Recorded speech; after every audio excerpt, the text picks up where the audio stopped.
Oke ya, mungkin selamat pagi menjelang siang siswa SMP SMA Santo Aloysius. Ya, selamat pagi semua, selamat siang semua. Sebentar lagi, itu mungkin yang di sebelah kiri kalau misalnya boleh silakan duduk. Ya, sebentar lagi kita akan mendengarkan topik yang menarik. Ya, sengaja dari alumni kita membawa topik ini karena saya lihat juga tadi SMP, SMA selain ada yang sibuk nyanyi, tapi ada juga yang sibuk sama gadgetnya kan. Ada yang sepanjang di sini kerjanya cuman main game atau main gadget. Dan kalau buat kita yang dokter,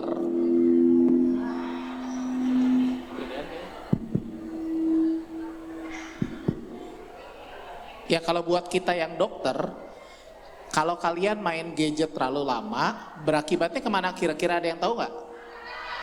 Satu, betul, mata. Kalau kamu perhatikan, kalian perhatikan, banyak sekali anak mulai SD sekarang sudah matanya sudah minus. Padahal belajar juga enggak. Ya jadi lebih banyak bukan karena belajar, tapi karena HP, betul, HP, tablet, gadget, komputer, dan lain-lain. Kalau enggak masalah mata, masalah apa?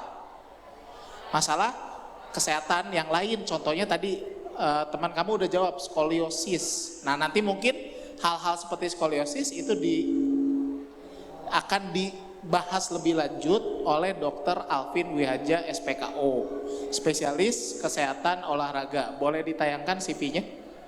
Ya, Dr. Alvin Wihaja ini alumni dari Aloysius juga. Jadi beliau itu sekolah di sini dan lulus tahun 2004 dari SMA. Ya, nanti ya kalian bisa baca. Nah ini Dr. Alvin Wiharja, spesialis kedokteran olahraga MMRS. Jadi intinya dokter spesialis di bidang kesehatan olahraga. Nah nanti mungkin kalian bisa tanya di bidangnya beliau apa aja sih yang termasuk. Dan beliau juga beken banget sebagai dokter Persib Bandung. Ya kan kita orang Bandung ya. Ya kita orang Bandung kan dukungnya pasti dukung Persib kan. Ya jadi nanti mungkin bisa tanya jawab sama Dr. Alvin. Sekarang mungkin beliau praktek di Rumah Sakit Melinda dan Rumah Sakit Mayapada. Ya. Mungkin untuk mempercepat waktu untuk Dr. Alvin Wiharja SPKO MMRS, waktu dan tempat dipersilakan. Yuk kasih sambutan dulu, kasih tepuk tangan yang meriah buat Dr. Alvin. Terima kasih Dokter Adrian. Oke, salam sejahtera bagi kita semua. Assalamualaikum warahmatullahi wabarakatuh. Om Swastiastu, Namo Buddhaya, salam kebajikan. Perkenalkan, saya dengan Dr. Alvin Wiharja, saya alumni dari Santo Aloysius tahun 2004. Oke, terus kemudian tadi sudah dijelaskan dari Dokter Adrian, saya berpraktek di Rumah Sakit Melinda dan juga Mayapada Bandung. Saya sebenarnya per tahun ini sih sebenarnya tahun terakhir di Persib sama Prawira, karena Prawira juga udah nggak ada kan, jadi ada Satria Muda Bandung. Kemudian saya sebagai dosen di FKUPI, jadi kalau teman-teman mau ada yang jadi dokter, pilihan kedokteran banyak sekarang. Oke, ada Universitas Kristen Maranatha, ada Universitas Pasundan, Unisba, Unpad, yang baru, paling baru Universitas Katolik Parahyangan juga ada. Nah, saya dari Universitas Pendidikan Indonesia UPI yang ada di Jalan Setiabudi sana. Oke, pasti agak bingung ya, spesialis olahraga gitu. Kayak baru pertama dengar. Oke, memang jumlahnya nggak terlalu banyak, jumlahnya se-Indonesia masih 105 orang, tapi kita terus berkembang, terus kemudian tugasnya ngapain nih? Kalau dokter olahraga biasanya pertama kita mengobati cedera-cedera olahraga, semua masalah kesehatan yang disebabkan oleh olahraga, biasanya cedera atau menggunakan olahraga sebagai obat, sebagai pendampingnya. Tadi udah dicek gulanya, kalau ada gulanya tinggi biasanya nggak perlu minum obat dulu tapi coba exercise dulu. Misalnya kayak orang-orang diabetes, pilar satunya lifestyle modification, bukan dari obat dulu tapi lifestyle-nya dulu yang dirubah. Salah satunya dengan olahraga. Oke, next, hari ini kita akan bahas tentang olahraga untuk kesehatan di era modern culture apa esensial ya? Culture doang, ikut-ikut zaman doang atau dia memang penting gitu kan? Oke, sebelum saya mulai, saya kasih ilustrasi dulu ya. Boleh di next? Oke. Nah, kalau misalnya kita jalan 10 menit setelah makan, itu sama halnya dengan apa namanya, stepnya kurang lebih sekitar 5.000.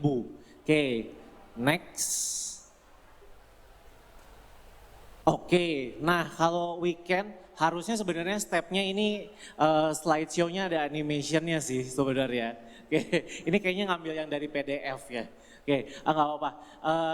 Jadi ini kalau jalan-jalan di weekend, nah sama dia stepnya sekitar 5.000 juga. Next. Kalau bersih-bersih rumah sekitar 2.000 ya. Oh, kalau yang cowok-cowok langsung lihat. Jadi jangan malas-malas buat bersih rumah. Next. Oke, kalau bersihin mainan kurang lebih sekitar 1.000 langkah. Next lagi. Oke, kalau belanja shopping is your cardio. Oke, itu salah satunya bisa naikin aktivitas fisik sekitar 3.000 langkah konversinya. Next. Nah, ini nih mau liburan Natal sama Tahun Baru. Oke, iya kan? Biasanya kalau Aloy zaman saya dia libur di tanggal 24 masuk lagi tanggal 2 Januari. Sekarang masih enggak ya? Sekarang udah enggak. Oh, disesuaikan. Kurikulum beda sih masalahnya. Karena tiap ganti menteri kurikulumnya ganti-ganti. Oke, terus kemudian ujian negara kadang-kadang ada, kadang-kadang enggak. Jadi libur juga kadang-kadang ada, kadang-kadang enggak juga. Gitu ya. Jadi harus sesuai juga. Oke. Nah, ini ada beberapa contoh. Mau kita peragain enggak sih? Boleh ya. Aku mau coba deh, saya minta tolong, aku nggak saya ambil sendiri aja. Kita bisa coba di kursinya masing-masing. Nanti kalau misalnya mau perjalanan jauh di pesawat, itu bisa dipakai. Kalau di kereta bisa dipakai, seperti itu. Oke.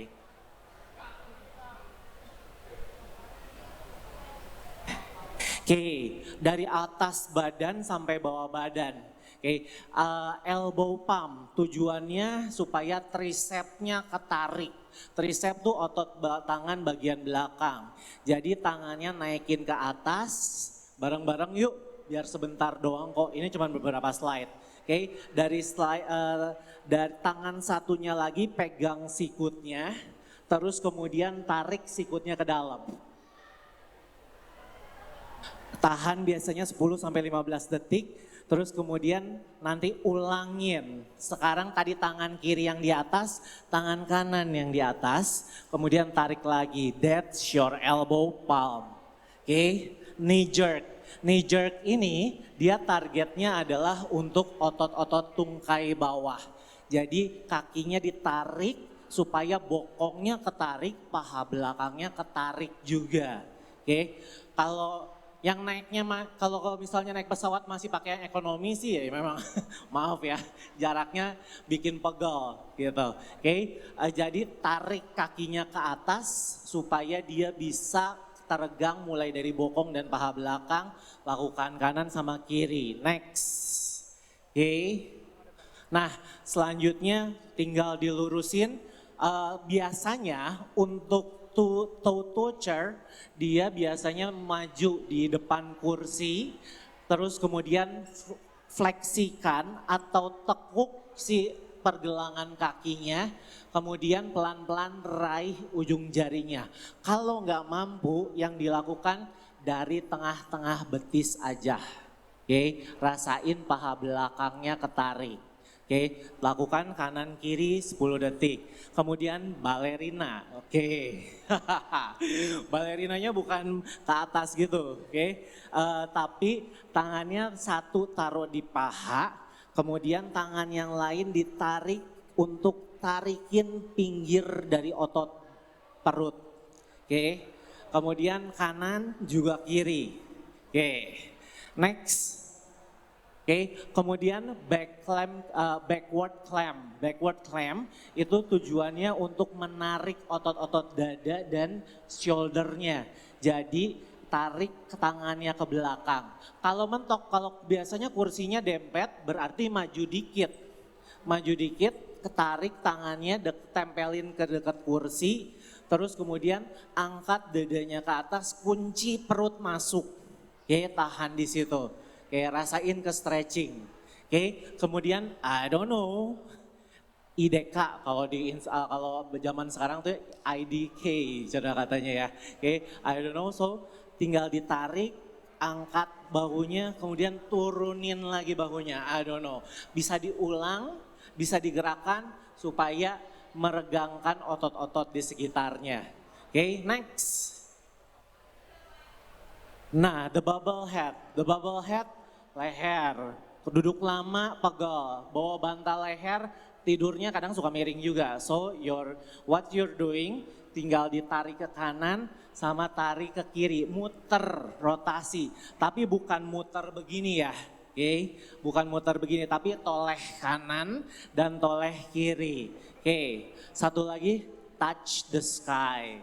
Touch the sky, angkat tangan ke atas, lift your chest, masukin perutnya, otot-otot belikatnya satuin, tarik lagi ke sana, tahan, kunci perutnya, jangan lupa kunci perutnya supaya dia kencang, supaya bagian belakangnya kontraksi semua. Oke, kayaknya beres sih, atau ada satu lagi ya, saya lupa ini. Oke, next. Oh, satu lagi, knee pump. Ini penting nih. Knee pump ini penting. Knee pump ini karena biasanya kalau duduk lama bokong yang kerasa nggak enak. Jadi ada satu otot namanya piriformis. Ototnya melintang dari tulang ekor sampai pinggir tulang paha. Oke, bayangin tulang ekor yang ada di tengah-tengah, dia ada otot melintang gitu, malang. Nah, otot ini yang dikerjain. Jadi ketika ditumpangin kaki, kakinya press ke bawah. Kerasa lebih enak bokongnya?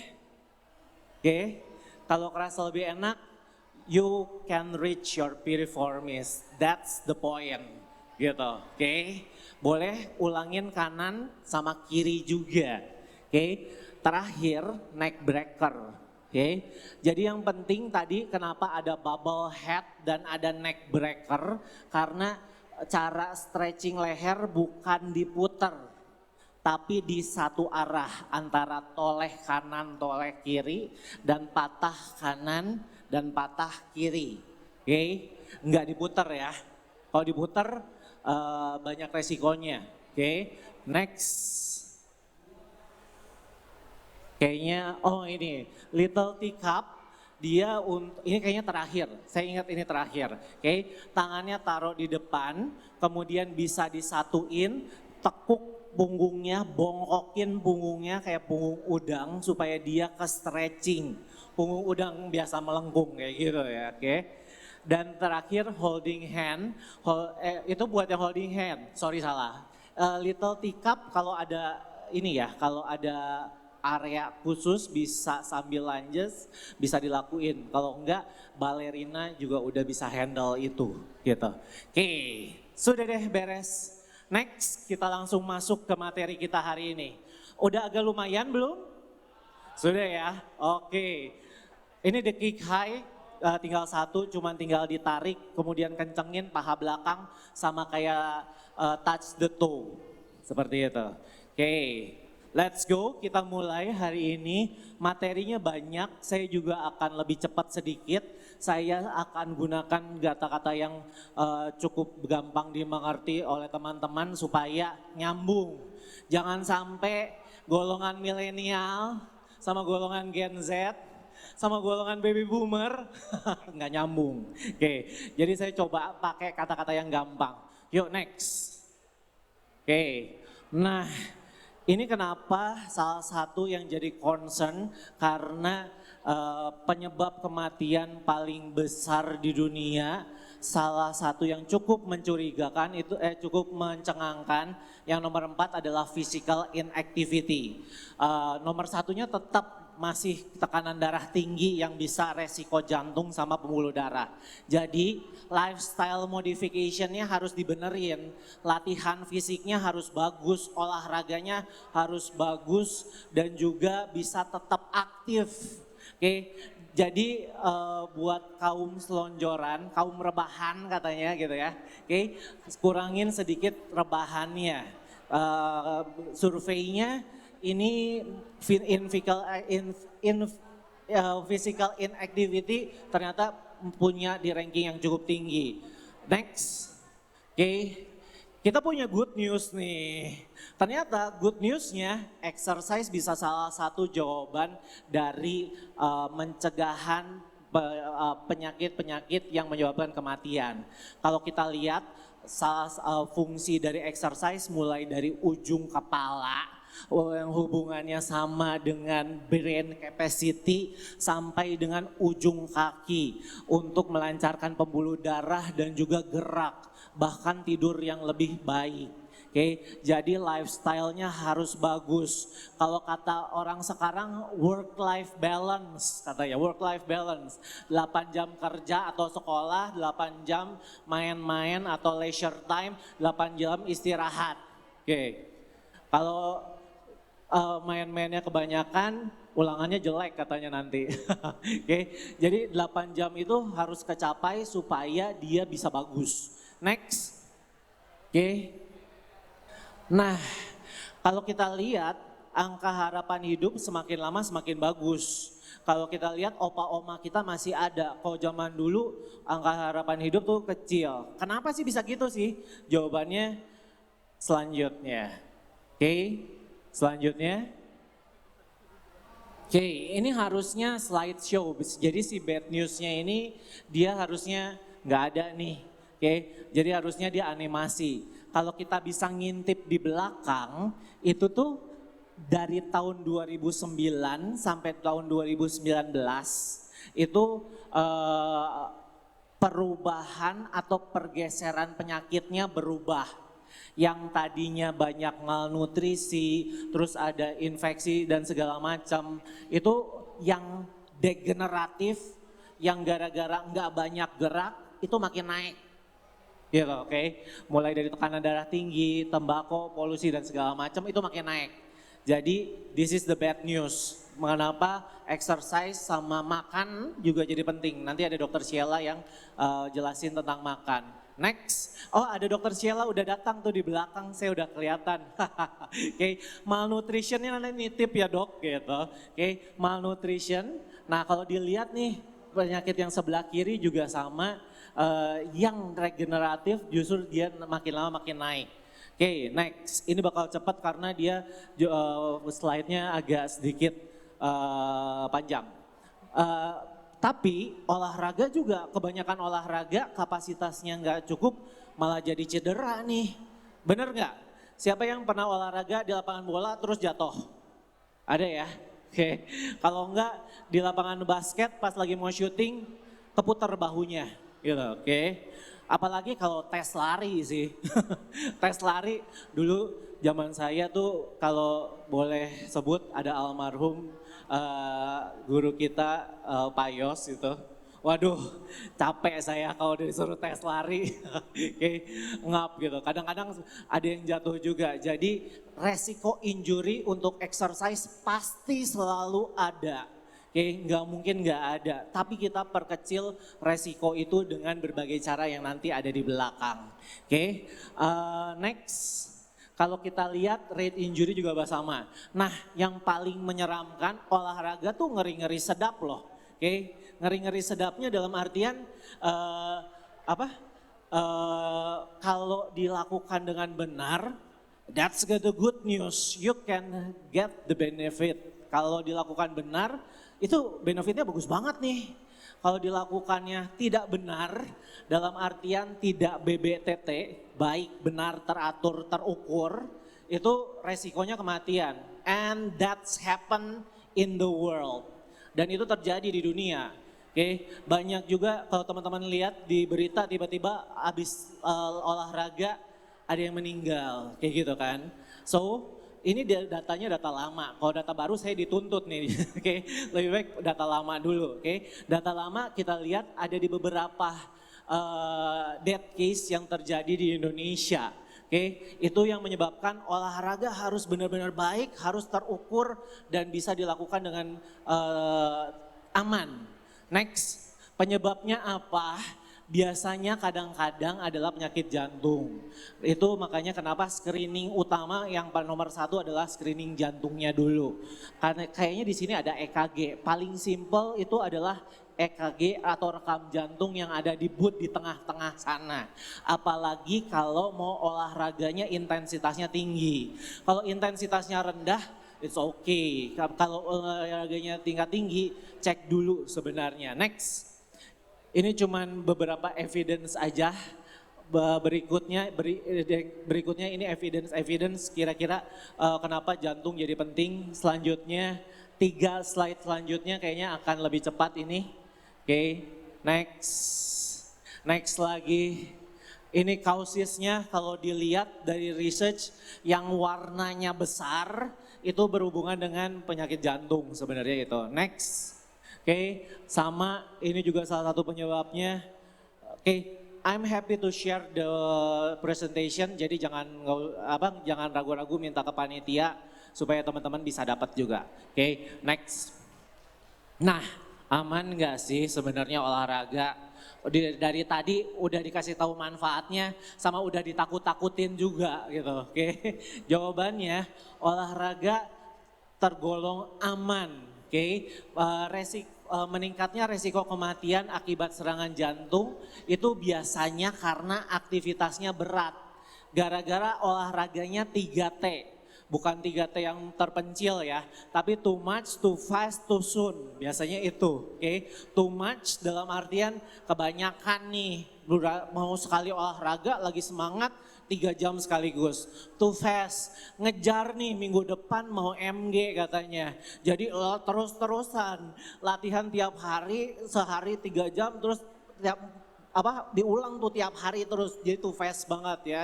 Oke, terus kemudian too fast, too much, too soon. Too soon tuh dalam artian MG-nya minggu depan, latihannya baru 2 minggu. Itu agak repot. Oke, jadi kalau MG-nya minggu depan paling enggak latihan 2 bulan masih make sense sih. Latihan 3 bulan masih make sense sih. Tapi kalau latihannya 2 minggu agak-agak lumayan repot ya. Oke, next. Nah, setelah melihat itu ternyata umumnya latihan yang menyebabkan latihan itu tidak menyebabkan penyakit jantung kalau dilakukan benar. Justru manfaatnya akan sangat banyak dan resikonya akan sangat rendah. Nah, yang harus dilakukan yaitu cek lagi. Next. Oke. Nah, apa yang dilakukan kalau di kita nih di kedokteran olahraga, itu yang kita lakukan adalah pre-participation examination, kayak MCU, kayak medical check up. Tapi kita lihat riwayat kesehatan, kemudian resikonya ditentukan dan juga kita rujuk kalau perlu, kalau ada kelainan-kelainan yang ditemukan. Next, oke. Nah, so you gotta be trained smart. Kita belajar dari pandemi, kita belajar dari, ini anak-anak pandemi semua kan ya, dapat apa namanya, dapat ini kan, dapat apa sosial, aduh lupa saya. Iya PSBB dan segala macam itu ya, oke. Jarak sosialnya, jadi banyak karantin. Kalau di Singapura tuh disebutnya circuit breaker sih, jadi lebih gampang ngomongnya. Kalau di Indonesia panjang banget, jadi saya sering lupa tuh. Circuit breaker dapat kan ya, oke. Nah circuit breaker dapat, kita belajar dari situ banyak. Karena dalam fase yang nggak terlalu banyak waktu harus mondar-mandir, transportasi, punya waktu luang supaya olahraga bisa dilakuin, olahraga juga buat ningkatin imunitas tubuh.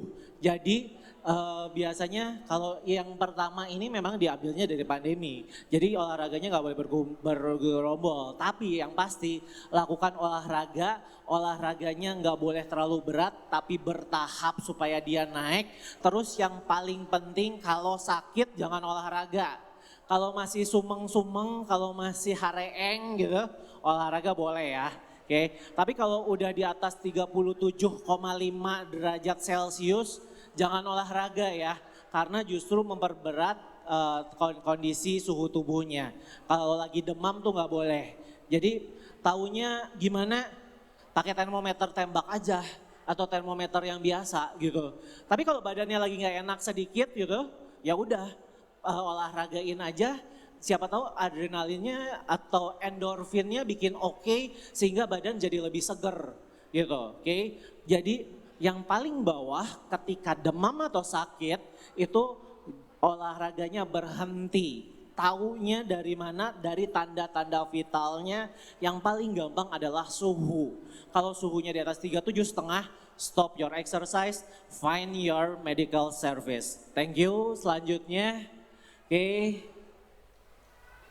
Nah, jangan lupa selalu patokannya olahraga ditargetin 150 sampai 300 menit per minggunya dengan patokan 3 sampai 5 kali.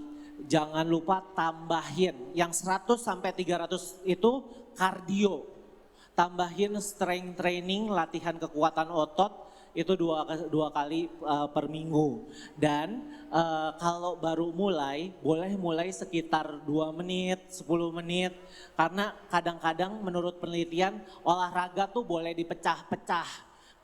Jadi kalau waktunya sibuk nih, masuk masih setengah 7 pagi nggak ya? Masih ya? Oh ternyata belum berubah.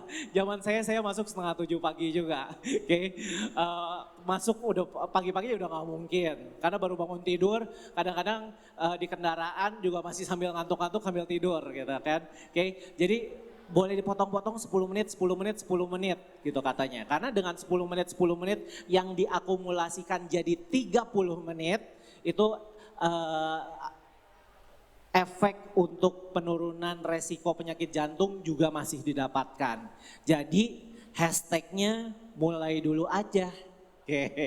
Bukan kabur dulu aja gitu ya. Mulai dulu aja gitu. Oke, next.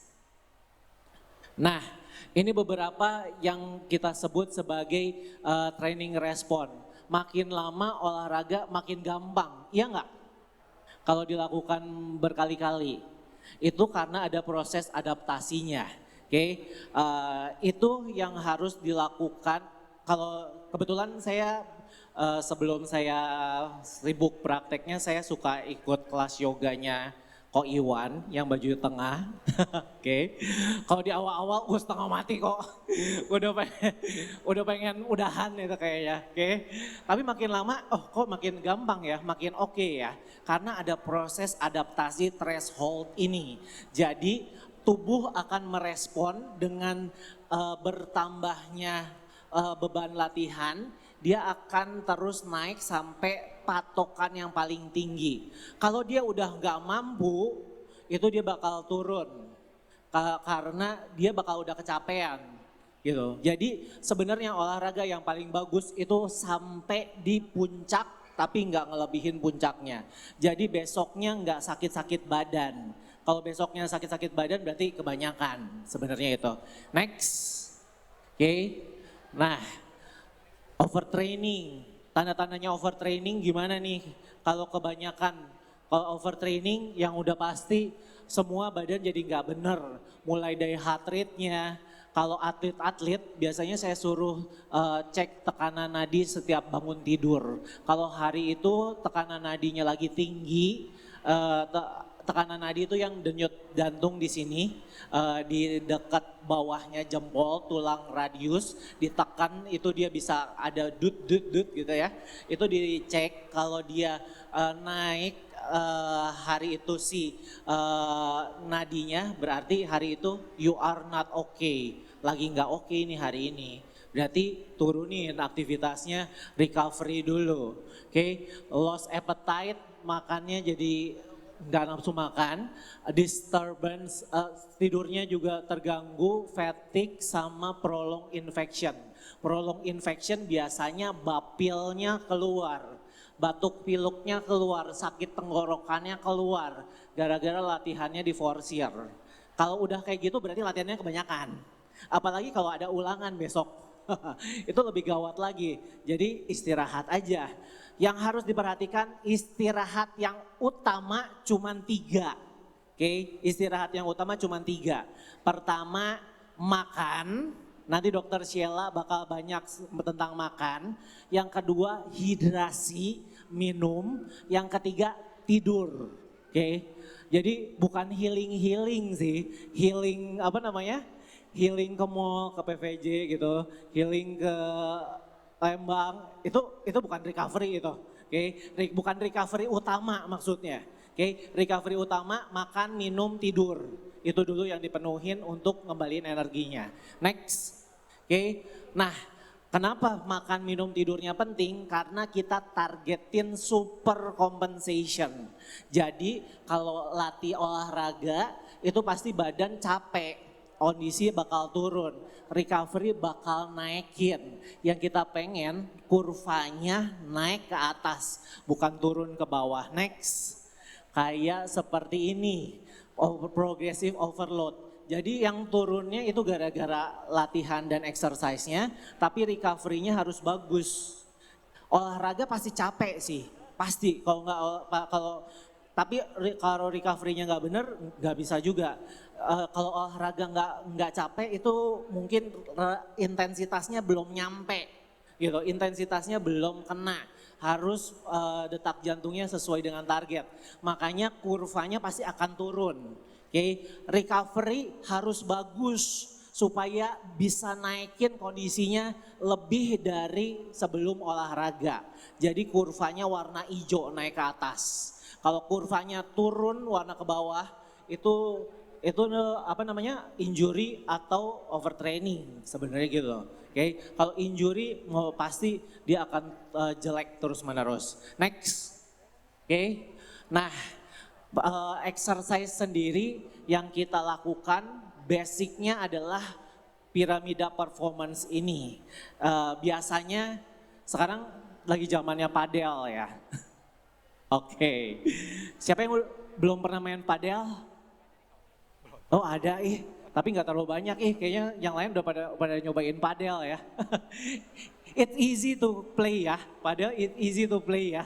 Mantul, tembak, mantul, kelewat bolanya bisa mantul terus bisa ditembak lagi gitu kan. Oke, kalau nggak ngarahin ke sini dihajar juga. Oke, nah maksudnya padel itu dia ada di level 1 yaitu skill. So before you have perform your skill, sebelum perform si skillnya bagus, fondasinya harus kuat. Oke, fondasinya mulai dari latihan movement dan latihan performance. Movement lebih banyak stretching dan juga pergerakan range of motion. Performance itu mulai dari kekuatan otot, strength sama juga kecepatannya juga. Oke, kenapa? Kalau enggak nanti jadi injury. Karena jujur setengah pasien saya sekarang padel.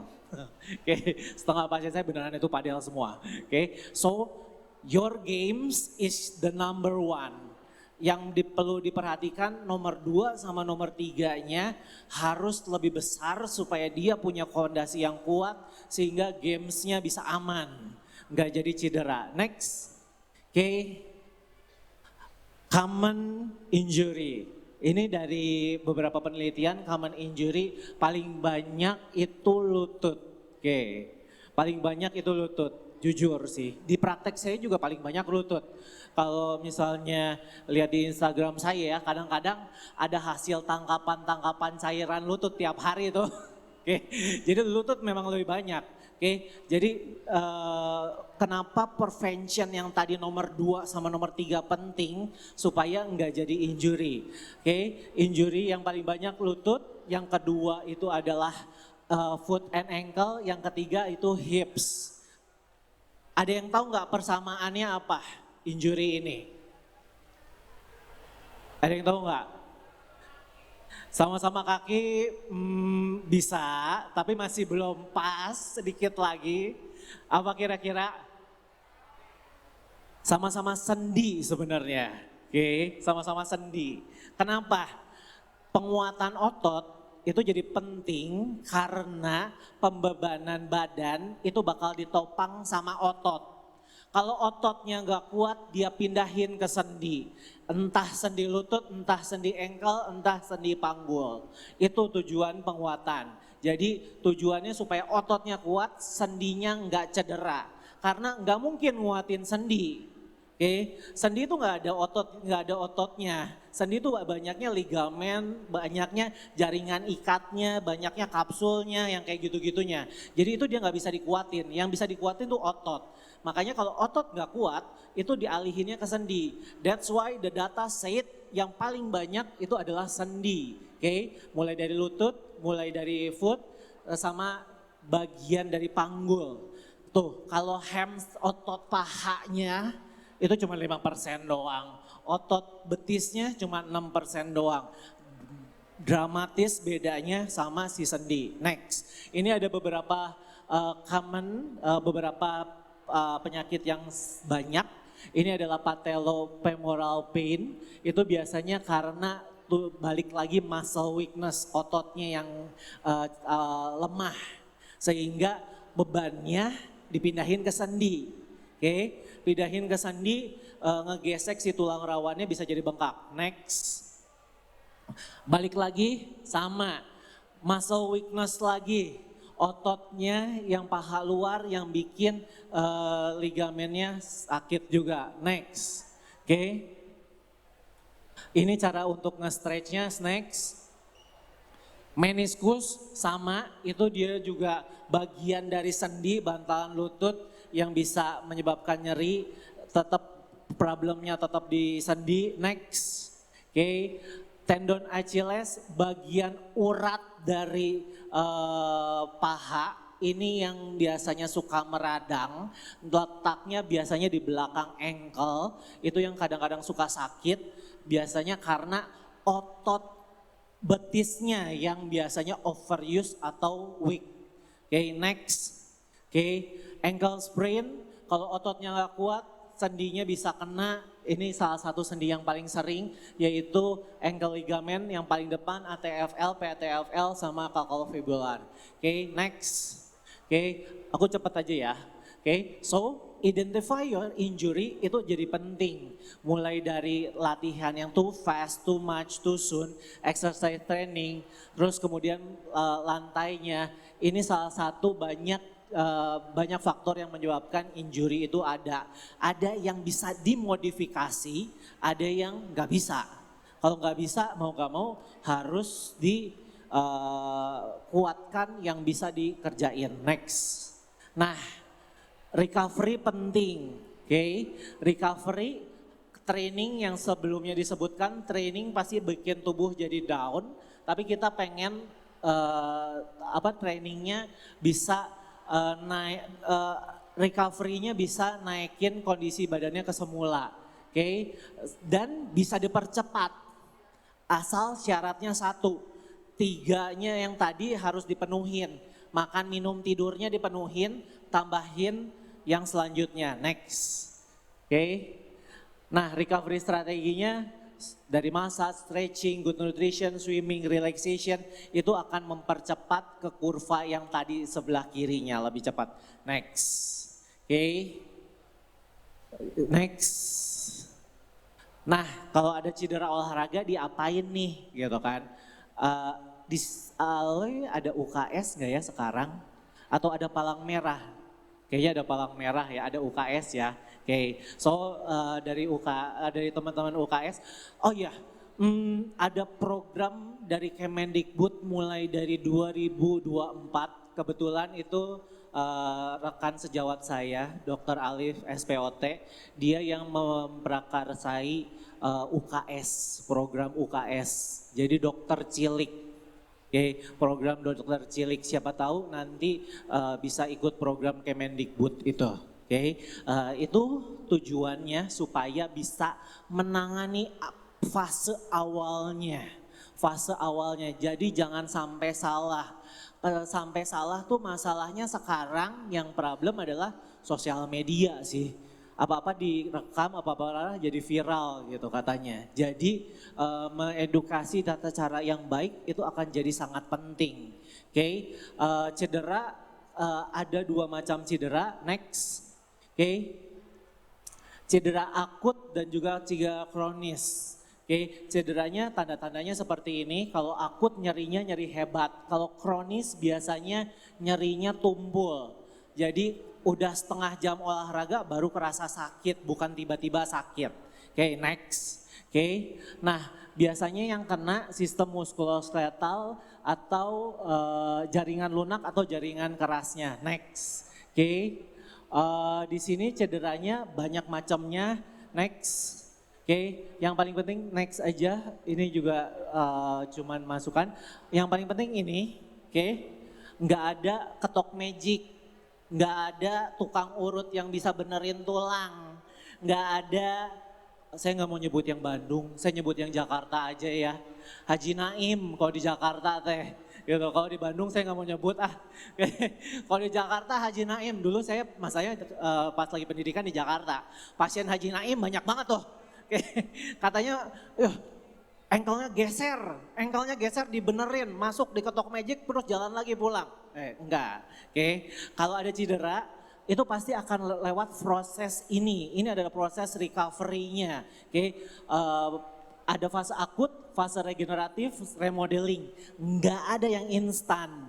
Sama kayak otot. Gak mungkin latihan hari ini besok otot jadi, kagak mungkin tuh. Kalau ada saya juga mau sih sebenarnya gitu. Dan gak ada obat yang bikin otot juga jadi, oke?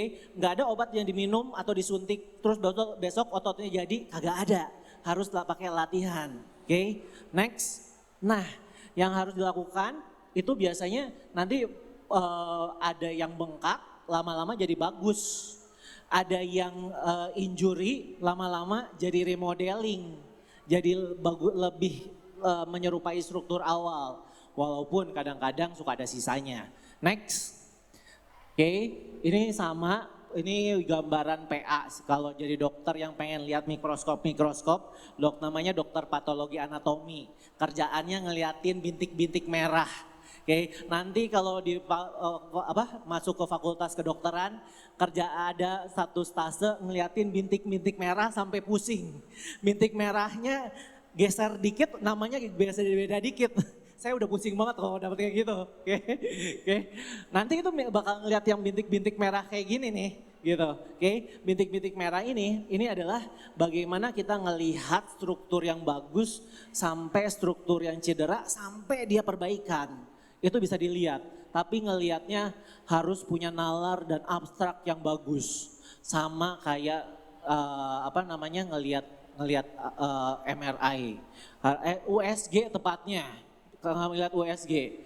Kadang-kadang kalau nggak kelihatan ya USG itu kayak garis-garis doang, putih, hitam, udah bingung aja. Padahal itu ada sebenarnya. Itu makanya kenapa harus dipelajari lebih baik supaya daya pikirnya dapat. Oke. Kalau di pendidikan itu namanya taksonomi Bloom. Oke, taksonomi Bloom. Oke, di pendidikan kebetulan saya dosen di UPI, Dr. Sheila dosen di Maranatha. Oke. Level 1-nya hafalan. Ngapalin tuh yang kayak gitu-gitu. Level 2-nya biasanya praktekin. Yang kita mau karena ini dokter, levelnya harus level 6 sampai create. Bisa tahu sampai akhir ini kenapa gitu.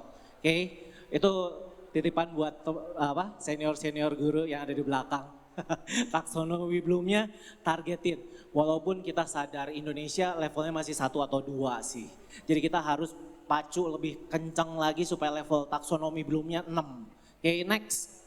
Oke, penanganan pertamanya teman-teman UKS kalau ada cedera bukan kram, yang dipakai adalah kompres es. Oke, kompres dingin. Jangan klor etil. Klor etil yang semprotan dingin, kadang-kadang kalau terlalu lama dan terlalu dekat bikin luka bakar. Oke, itu jadi cuman buat sesaat doang sambil nyiapin es. Yang penting esnya sebenarnya itu. Jadi metodenya banyak. Kalau baca di internet metodenya banyak. Ada price, ada rise, ada polish. ujung-ujungnya es ditemplokin, udah itu aja, pakai es dulu aja gitu. Jangan peace and love ya, karena peace and love levelnya level spesialis dia. Oke, next.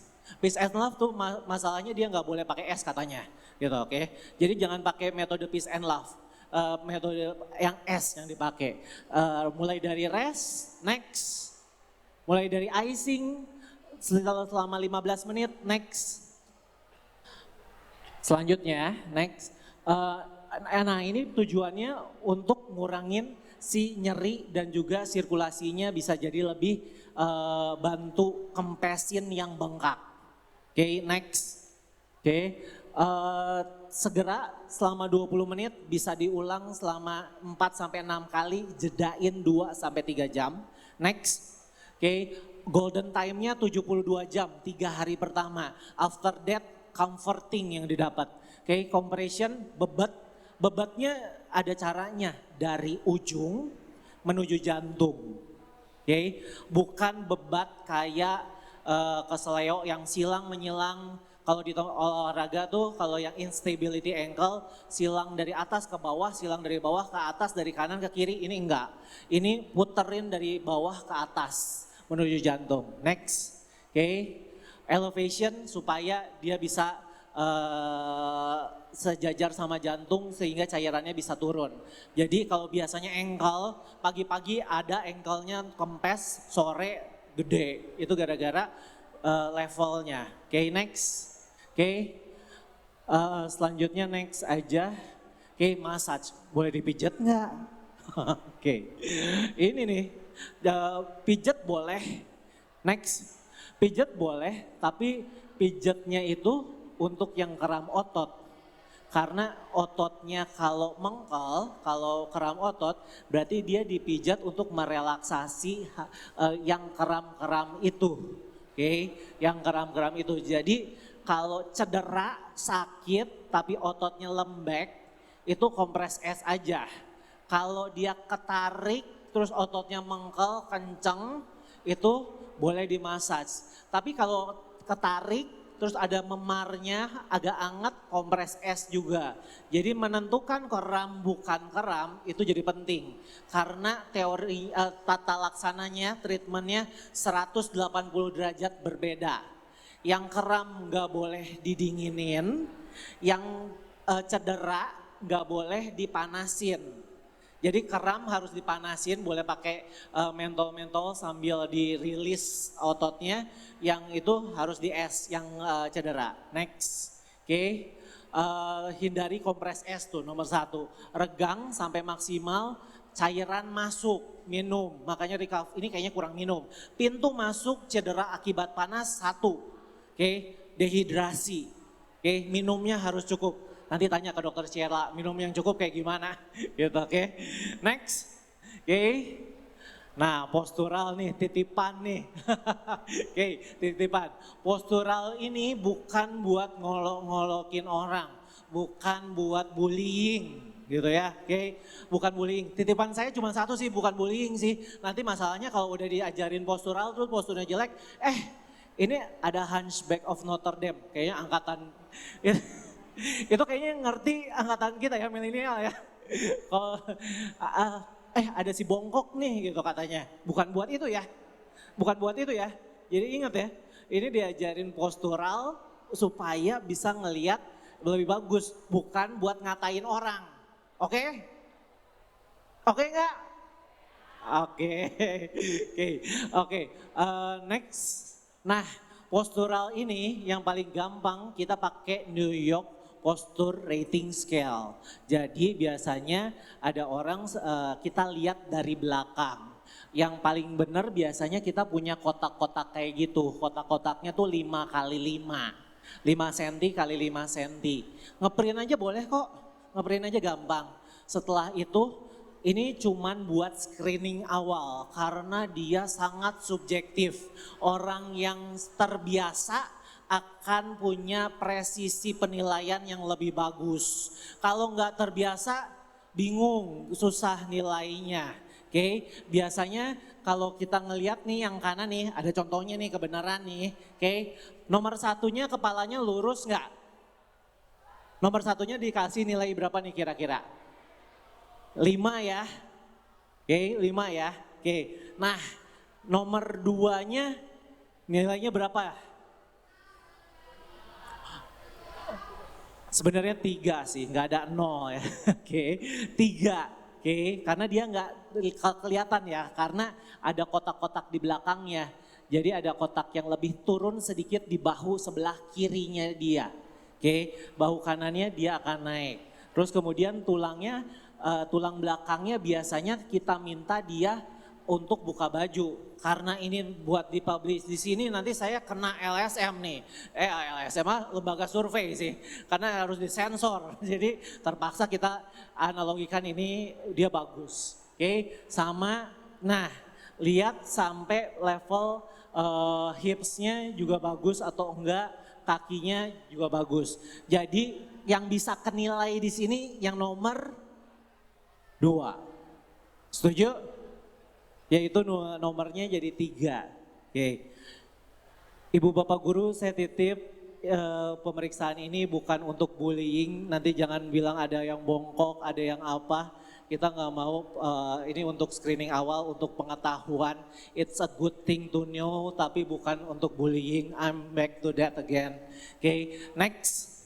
Ini yang paling penting, karena dilihat dari samping.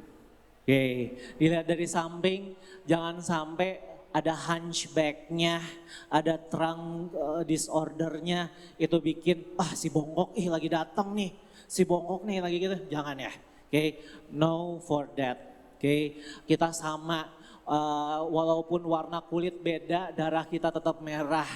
Tanah air kita tetap sama, masih cinta merah putih juga. Oke, kita biasanya akan lihat dari sisi samping, mulai dari kepala, dada, bahu, upper back. Upper back itu bagian yang biasanya di sini. Oke, terang, terus kemudian abdominal dan juga lower back-nya juga. Seperti ini, oke. Itu mungkin tambahan dari saya, beberapa penerapannya itu akan gampang, bisa jadi studi-studi pengabdian masyarakat. Siapa tahu bisa jadi ide pengabdian masyarakat untuk melihat dan juga bisa untuk penelitian. Demikian penyampaian saya pada hari ini. Salam sejahtera bagi kita semua. Wassalamualaikum warahmatullahi wabarakatuh. Om Santi Santi Santi Om. Saya kembalikan ke moderator. Tepuk tangannya kurang keras dong untuk Dr. Alvin Wiharja.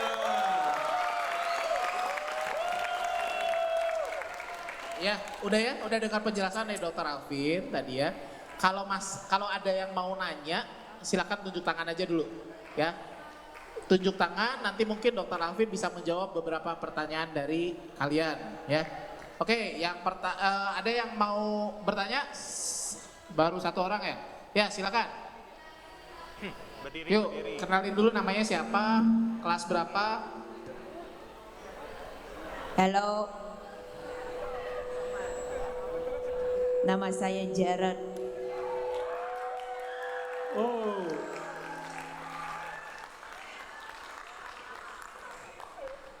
Waktu hari minggu terakhir kayak Sabtu dan Minggu itu kita berjalan-jalan. Kita berjalan-jalan di IKEA, itu jalannya banyak, tapi waktu selesai ke IKEA berjalan-jalan dan ke rumah, waktu aku tidur itu kalau aku bangun kakinya kayak diputarin, kayak kaki aku kesemutannya kayak diputarin, itunya keras banget, sakit. Ini sudah terjadi 2 kali, aku gak tahu kenapa. Itu pertanyaannya? Ya, kenapa kaki aku diputar kayak black hole. Oke. Terima kasih.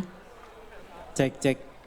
Oke. Nah, itu yang tadi aku bilang, kalau olahraga atau kegiatan fisik, badannya belum ready, ada 3T, too much, too fast, too soon sih sebenarnya. Jadi too much, too fast, too soon. Dalam artian aktivitasnya terlalu berat sehingga dia menimbulkan DOMS, delay onset muscle soreness. Kalau orang zaman dulu bilangnya gara-gara penumpukan asam laktat, tapi sekarang bukan sih. Dulu bilangnya gara-gara asam laktat tuh selalu jadi kambing hitam gitu, oke. Sebenarnya itu karena mikro tearsnya dari otot. Jadi ada otot-otot yang ketarik. Otot untuk membesar, untuk bisa kuat, dia perlu dirusak dalam tanda kutip dengan latihan. Setelah itu recovery jadi penting supaya dia kurvanya naik. Nah mungkin pagi-paginya itu karena kemarinnya aktivitasnya terlalu berat untuk Ade. Jadi sehingga besoknya baru kerasa karena proses inflamasinya masih berjalan. Si mikrotears itu masih ada. Biasanya dia kalau skala nyerinya nggak terlalu tinggi, dia bisa direcoverikan dengan baik dengan mengkompres es, menggunakan compression garment. Jadi kaos kaki yang mungkin lebih kencang, terus sambil digerakkan bertahap tapi jangan diaktivitasin berat lagi. Oke, kalau dia nggak beres-beres dan ternyata ada merah panas, mending bawa ke dokter karena mungkin itu ada resiko cedera. Tapi kalau tertangani di dalam 1 hari atau 2 hari, it's your DOMS, delayed onset muscle soreness. Oke, release. Oke, it's okay. Oke, mungkin ada lagi dari teman-teman. Oh, ada di sisi sebelah kanan, boleh dibantu.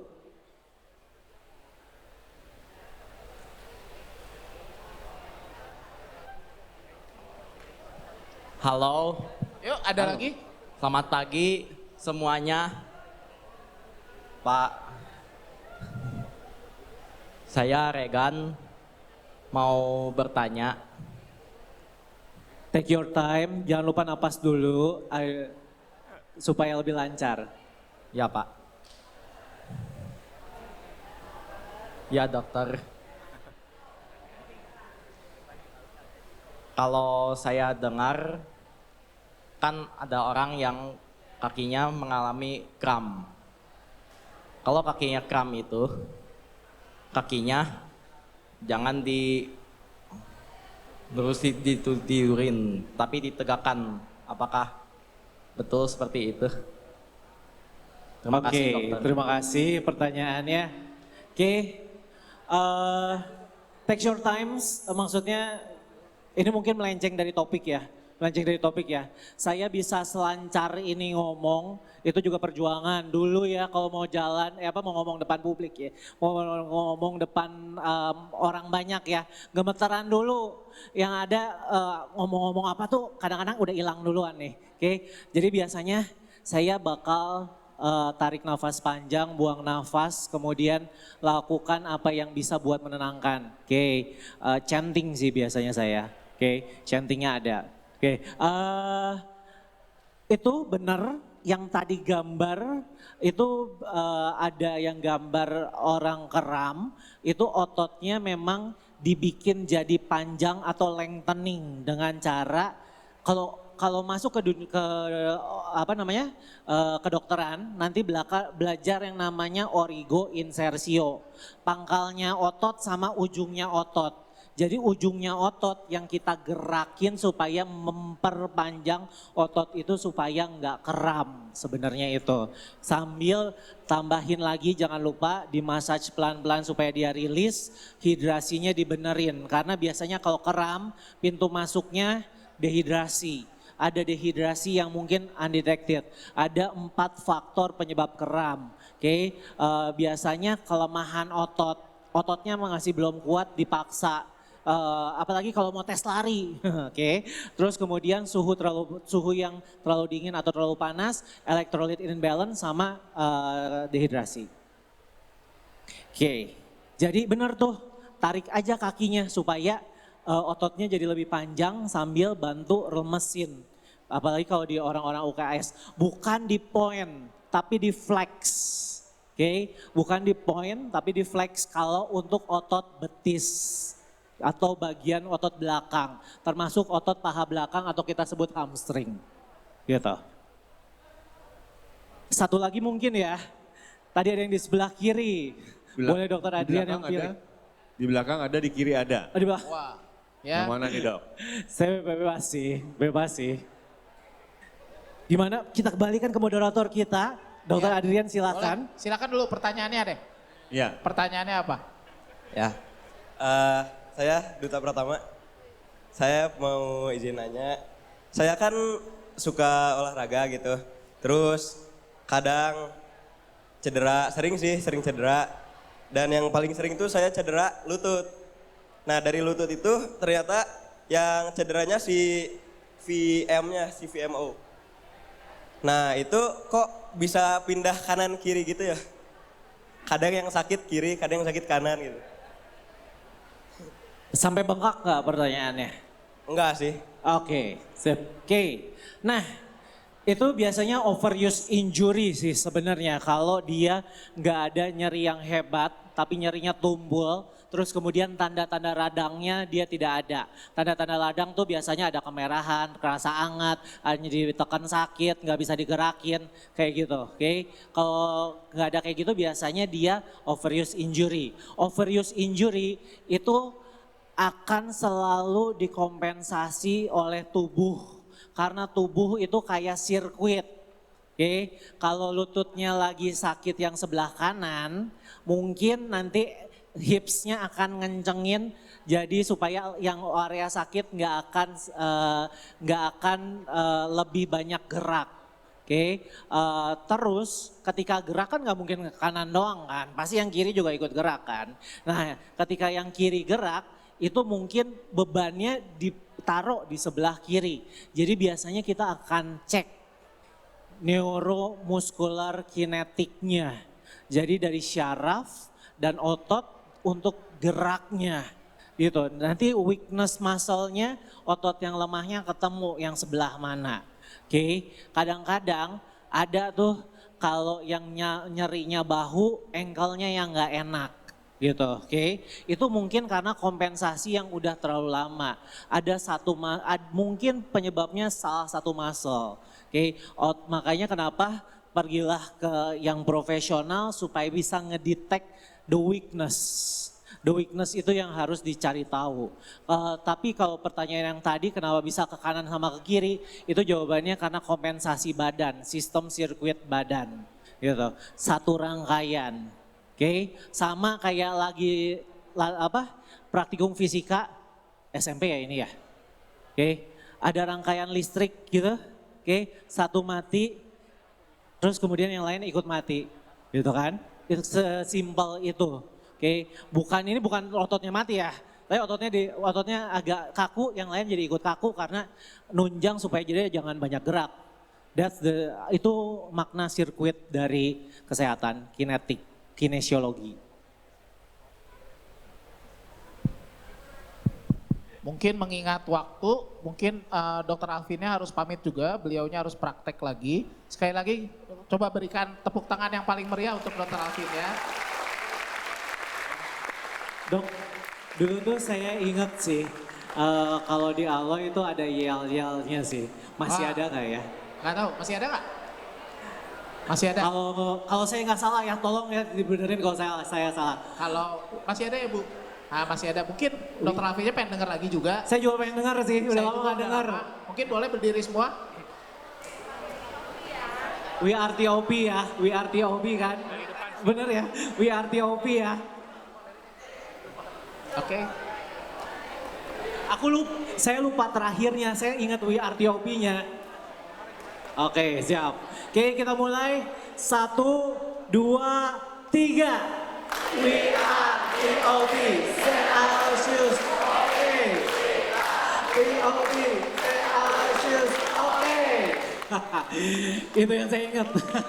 Terima kasih semuanya. Sampai jumpa di lain kesempatan, di lain tempat, tapi jangan di rumah sakit.